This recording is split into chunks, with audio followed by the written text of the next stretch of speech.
안녕하십니까. 신의균의 군사TV 디펜스 브리핑입니다. 오늘도 역시 아주 중요한 군사안보, 국방, 무기 관련한 소식 간추려서 브리핑 해드리겠는데요. 대만에 CIA 특수임무기 울파운드가 도착을 했죠. 그랬더니 중국이 가만히 있지 않겠다 이렇게 날선 비난을 했는데 여기에 또 다시 CIA 화물기로 보이는 수송기가 대만에 도착했습니다. 아마도 뭔가 모종의 물건을 내린 것 같은데 어떤 일이 지금 벌어지고 있는지 한번 보겠고요. 그리고 영국 6세대 전투기 템페스트 개발하고 있는데 이거 지금 큰일 나게 됐네요. 관련 소식 보겠습니다. 영국이 미래 공군력 건설의 사활적 주제로 추진 중인 차세대 전투기 개발 프로그램 템페스트가 예산 삭감이라는 치명타를 입으며 시작부터 휘청거리고 있습니다. 영국 정부의 대형 국책 사업들에 대한 타당성 검토를 담당하는 기관인 인프라 및 프로젝트 관리국 IPA가 국방부 주도의 전투기 개발 프로젝트 템페스트에 대해 적색 위험 등급을 부여하고 예산 삭감을 결정했다고 제인스가 보도했습니다. 현지 시각으로 지난 15일 일반에 공개된 IPA 보고서에 따르면 영국 공군이 유로파이터 타이푼 전투기를 대체하기 위해 개발 중인 94억 6천만 파운드, 한화 14조 8,840억 원 규모의 템페스트 개발 사업은 위험성이 지나치게 큰 것으로 나타났습니다. IPA가 템페스트 프로그램에 고위험 등급을 부여한 것은 사업이 가진 불확실성 때문인데요. IPA는 여러 나라들의 참여로 템페스트 프로그램에 들어가는 예산은 예상보다 적은 것으로 나타났지만 이 전투기가 요구하는 시기에 맞추어 등장할 수 있을 것인지 또 계산된 비용 내에서 개발이 과연 가능할 것인지 기술적으로 신뢰할 수 있을지 여부에 대해서는 불확실성이 크다며 초기 예산에서 3억 7천만 파운드, 한화 약 6천억 원의 예산을 삭감했습니다. IPA가 템페스트 프로그램에 대해 가장 크게 우려하는 것은 전력화 시기입니다. 영국은 2025년까지 상세 설계를 진행하고 늦어도 2035년 이전에는 템페스트를 일선에 배치한다는 계획을 가지고 있는데요. 영국은 이 시기를 앞당기기 위해 F-35B 도입 수량을 대폭 축소하는 등 가용 자원을 템페스트 프로그램에 집중하고 있습니다. 그러나 템페스트 전투기는 기존 5세대 전투기와는 완전히 다른 개념으로 구성되어 있고 급진적 신기술이 대거 적용되는 만큼 최초 계획된 스케줄대로 순탄하게 흘러가기는 어렵다라는 것이 IPA의 우려인데요.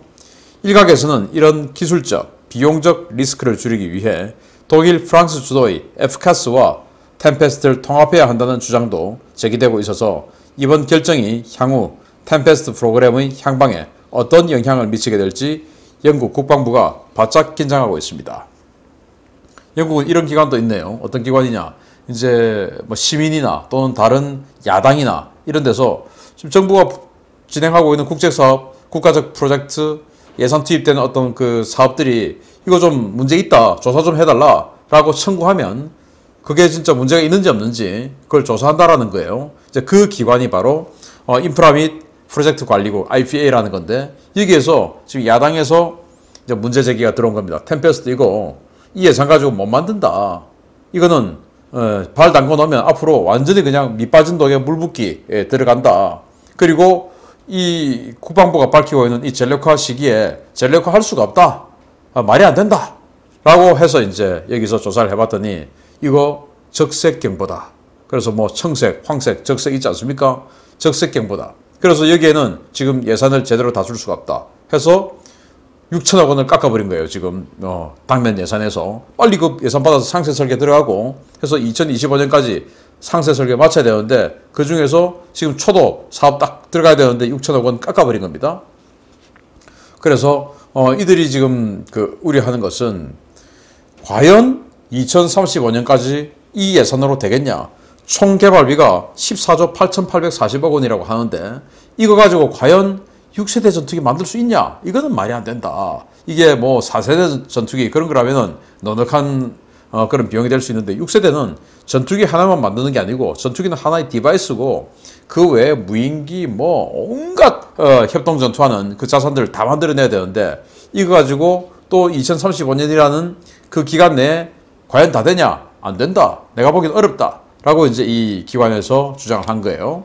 그래서 현재 이 영국 정부인 보리스 존슨 총리는 F-35에 들어갈 그걸 이제 대량 구매를 했어야 되니까 그게 들어갈 예산을 대폭 자르고 F-35는 여기서 그냥 스톱하고 그 예산을 전부 템페스트에 집어넣어서 이 템페스트를 성공시키겠다라고 하는 게 현재 보리스 존슨 내각의 법안이었고, 여기 야당은 그거 어렵다. 그래서 지금 독일하고 프랑스하고 F가스 하고 있는데 합쳐야 된다라는 게 야당, 즉 리스크를 줄이자라는 게 야당의 주장입니다.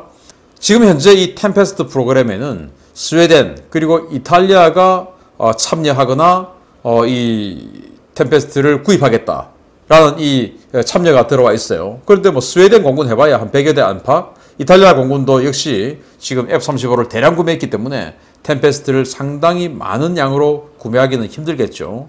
따라서 그 뭐 스웨덴과 이탈리아에 판매하는 거 그거 가지고 지금 뭐 이 해결이 되냐 안 되지 않냐. 또 일본 같은 경우는 뭐 엔진만 지금 공동 개발하기로 했으니까 그 큰 도움이 되지 않고, 그래서 야당은 리스크를 줄이자, 독일, 프랑스와 같이 하자라는 주장을 하는데, 과연 영국의 템페스트 진짜로 하늘을 나를 수 있을지 조금 이제 벌써 먹구름이 드리워지고 있습니다.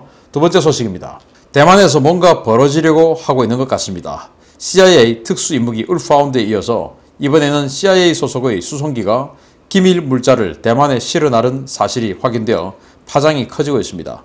지난 15일 대만 숭산 국제공항에 착륙해 CIA 요원들을 내려놓은 C-146A 울파운드 특수임무기의 충격이 채 가시기도 전에 CIA 소유의 C-130 수송기가 이번에는 타오유안 국제공항에 나타났다고 타오유안 공항 현지 오신트 소식통이 19일 리포트했습니다. 공항 관계자인 이 소식통은 미국의 C-130 수송기 N375P 기체가 9시 58분 마닐라를 이륙해 12시 14분 타오유안 공항에 착륙했으며, 당국에는 미국 대만협회 AIT가 요청한 외교 행랑이 들어있다고 신고했고, 대만 당국도 이번 수송기가 며칠 전 교체된 미국 대만협회장의 물품을 실어 나른 것이라고 밝혔지만, 조사 결과 그럴 가능성은 아주 낮은 것으로 드러났습니다. 통상 AIT 물품은 미 공군이 임차한 아틀라스 에어나 칼리타 에어 또는 옴니 에어 인터내셔널 소속의 전세기가 수송을 담당하고, 이용공항 역시 타이페이 동북부 내후구에 소재한 AIT 공항과 아주 가까운 숭산 공항을 이용하는 것이 관리였는데요. 이번 수송기는 타이페이 서부에 있는 차로 1시간 이상 거리인 타오유안 공항에 착륙해 AIT와는 관계없는 물품일 가능성이 크다는 분석입니다. 수송기의 소유주도 의문투성이입니다. 이번에 들어온 C-130은 앵커리지에 사업장을 두고 있고 APA 리징이라는 업체지만, 해당 업체의 주소지는 미 국방부와 CIA 등과 1999년도부터 거래해온 린든 에어 카고의 사무실이 입주해 있는 페이프 컴퍼니라는 지적이 제기되어 온 업체입니다. 결과적으로 지난 일주일 사이 CIA 요원들을 실은 C-146A 수송기가 대만에 들어온 데 이어서 CIA의 물자 수송기까지 대만에 들어오면서 CIA가 대만에서 모종의 공작을 준비하는 것 아니냐라는 관측이 나오고 있는데요. 공군기지를 이용해 몰래 들어오면 될 일을 이렇게까지 공개하면서 시끄럽게 일을 벌이면서 중국을 자극하는 미국의 진짜 의도가 무엇인지 궁금해집니다.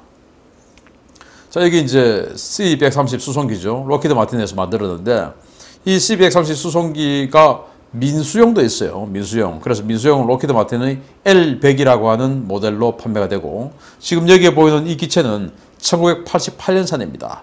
그런데 이 기체의 소유주를 추적해보면 회사는 알래스카에 있어요. 근데 대표는 미 본토의 몬타나주에 살고 있어요. 그 여러 가지 정황들을 봤을 때 이 회사는 CIA의 페이퍼 컴퍼니일 가능성이 아주 높다라는 게 그간의 분석이었습니다. 자, 그러면은 지난 15일 날 CIA를 실은 울파운드가 왔어요. 그리고 거기에 2대의 밴에 각각 분승을 해서 공항을 황급히 빠져나갔습니다. 그리고 그 ADS-B 자신의 항적 정보를 전부 다 공개했어요. 그런데 마찬가지로 이것도 마닐라를 출발해서 왔습니다. 그리고 CIA의 소유로 보이는 항공기입니다. 그리고 지금 보시다시피 지게차로 이렇게 짐을 실어서 무진동 차량에다가 지금 싣습니다. 굉장히 소중한 물품이라는 것이 되겠죠. 그래서 이걸 이제 촬영한 사람들이 이거 도대체 뭐냐? 라고 하니까 외교 행랑이다. 무슨 외교 행랑? 그러니까 이제 이 미국 무역대표부 협회장 지금 바뀌었는데 우리로 치면 이제 여기는 비수교 국가니까 사실은 대사관 역할을 하는 거예요. 그래서 그 협회장의 이삿짐이다. 근데 이삿짐이라고 하기에는 턱없이 작고 그리고 뭔가 다른 거라고 하기에는 좀 많죠. 그래서 전문가들은 이걸 지난주에 15일 날 들어왔던 그 CIA 소속 요원들의 물품이 아니냐. 그 요원들을 지원하기 위한 공작 물품이다. 무기라든지 아니면 각종 뭐 다른 장비라든지 도청 장비, 뭐 작업 장비, 하여튼 여러 가지 장비 우리가 모르는 많은 물품들이 있겠죠. 그거다라고 하는 겁니다. 그래서 만약에 이게 진짜로 이삿짐이라면 주로 들어오는 경로가 오키나와를 통해서 들어옵니다. 이본토에서 오키나와 이렇게 들어오는데 여기는 반대로 마닐라에서 올라왔어요. 마닐라에서.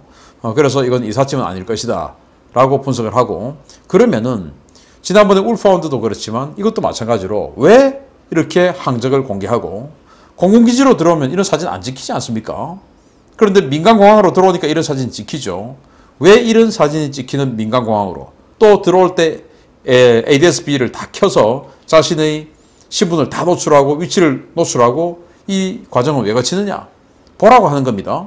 그래서 도대체 누구 보라고 하느냐? 그러면 여기에 관심 있는 자가 누구겠습니까? 중국이겠죠. 그래서 중국에게 미국이 던지는 사이드는 뭐냐? 우리가 지금 곧 니들을 뭔가 곤란하게 할 특수공작을 준비하고 있다. 라는 걸 읽어달라는 건데 그렇게 읽어줘서 미국에게 무슨 이익이 있냐? 그런 공작을 할 것 같으면 사실은 비밀리에 해야 되죠. 그런데 지금 우리 한다? 공작할 거야? 라고 지금 알려주고 지금 하겠다는 거 아니겠습니까? 그래서 그 알려주는 그 자체가 뭔가 외교적 마찰을 일으키는 것이 목표가 아닌가. 실제로 공작을 해서 뭐 중국을 곤란하게 하는 것보다는 이를 통해서 중국과의 충돌을, 외교적 충돌을 야기하려는 그런 목적은 아닐까라는 생각을 해봅니다. 아무튼 미국의 저희 그리고 이 앞으로의 결과 어떻게 될지 궁금합니다. 마치겠습니다. 감사합니다.